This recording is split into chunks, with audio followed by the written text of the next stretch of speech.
हिमालय की तलहटी में बसे एक छोटी से गांव में रहती थी एक छोटी लड़की, निशा।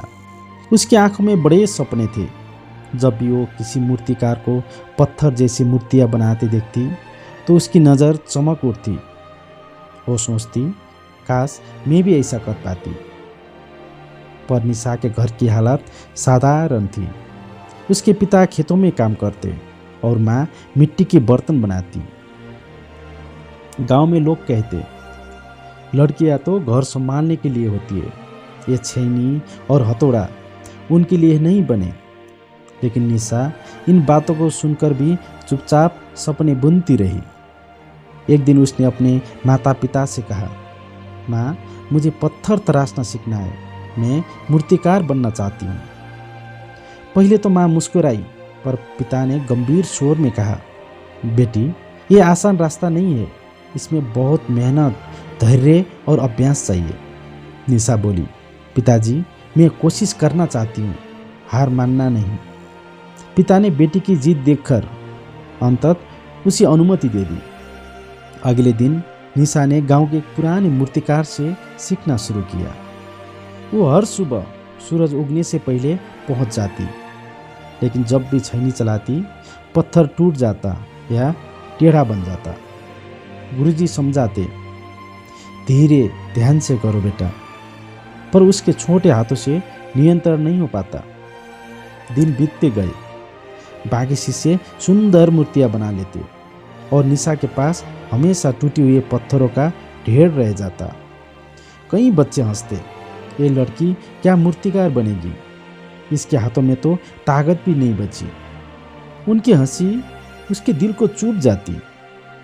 धीरे धीरे उसका आत्मविश्वास टूटने लगा। एक दिन जब उसकी बनाई मूर्ति फिर से टूट गई तो उसने रोते हुए अपने औजार फेंक दिए और कहा, अब मुझसे नहीं होगा। वो शाम का समय था। सूरज पहाड़ों के पीछे ढल चुका था और आसमान नारंगी रंग में रंग गया था। निशा उदास मौन से घर लौट रही थी। रास्तों में उसे एक टूटा हुआ मिट्टी का दीपक दिखा जो धूल में पड़ा था। वो रुक गई। पास में एक बूढ़ा कुमार मिट्टी के बर्तन बना रहा था। निशा ने पूछा, बाबा, ये दीपक टूटा हुआ है, फिर भी आप इसे क्यों रखे हो? कुमार मुस्कुराया, बेटी, ये दीपक मेरे हाथों से बना था। मैंने इसे कई बार बनाया, तोड़ा, सुधारा। जब तक सही न बन जाए तब तक मैं हार नहीं मानता। निशा बोली, पर आप थकते नहीं? कुमार ने कहा, थकता तो हर कोई है, पर जो मिट्टी को समझता है वो जानता है कि हर असफलता में एक सीख छिपी होती है। देखो, ये मिट्टी बार बार पानी से भीगती है, आग में जलती है, तब जाकर दीपक बनती है। अगर मिट्टी हार मानती तो ये रोशनी कहाँ से आती? उस बूढ़े की बात निशा के मन में उतर गई। वो सोचने लगी, अगर एक मिट्टी का दीपक भी बार बार बनकर रोशनी दे सकता है तो मैं क्यों नहीं? उस रात निशा सो नहीं पाई। सुबह होते ही उसने अपने औजार उठाए और वापस मूर्तिकार के पास पहुंची। गुरुजी ने आश्चर्य से पूछा, निशा, तुम लौट आई? वो बोली, गुरुवर, मैंने समझ लिया है, अभ्यास ही सफलता की कुंजी है। अगर एक दीपक बार बार बनकर जल सकता है तो मैं भी सीख सकती हूँ। गुरुजी मुस्कुराकर बोले, अच्छा, तो फिर आओ, आज से हम फिर से शुरू करेंगे। अब निशा ने पहले से कहीं ज़्यादा मेहनत शुरू कर दी। वो हर गलती को सबक की तरह देखती। जब बाकी शिष्य आराम करते वो देर तक बैठकर अभ्यास करती। धीरे धीरे उसके हाथों की पकड़ मजबूत होने लगी।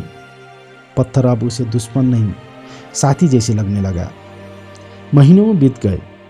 निशा ने छोटी छोटी मूर्तियां बनाना शुरू की। लोग आश्चर्य से कहते, क्या ये वही लड़की है जो पहले पत्थर तोड़ देती थी?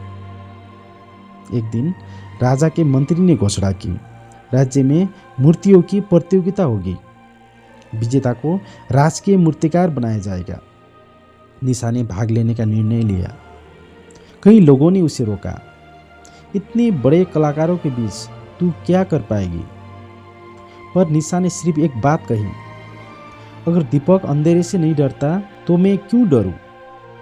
दिन रात मेहनत के बाद जब उसने अपनी मूर्ति तैयार की तो वो पत्थर की नहीं, जीवंत आत्मा की प्रतीक लग रही थी।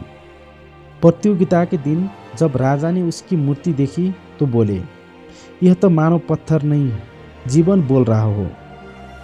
वो दिन निशा की जिंदगी का सबसे बड़ा दिन था।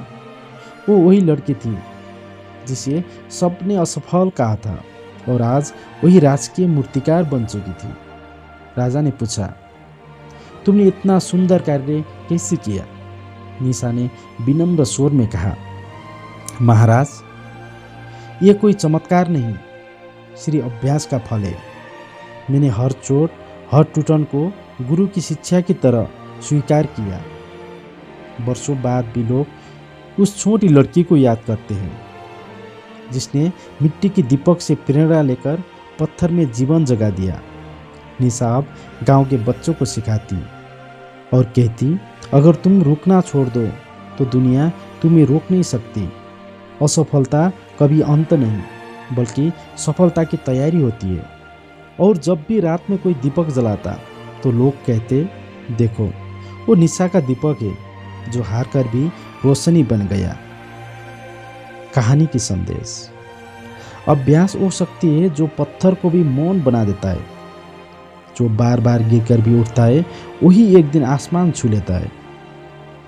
अगर ये कहानी आपके दिल को छू गई हो तो प्लीज़ लाइक और सब्सक्राइब करना मत भूलिएगा। फिर मुलाकात होगी एक और नए और प्रेरणादायक कहानी में। तब तक के लिए नमस्कार और राधे राधे।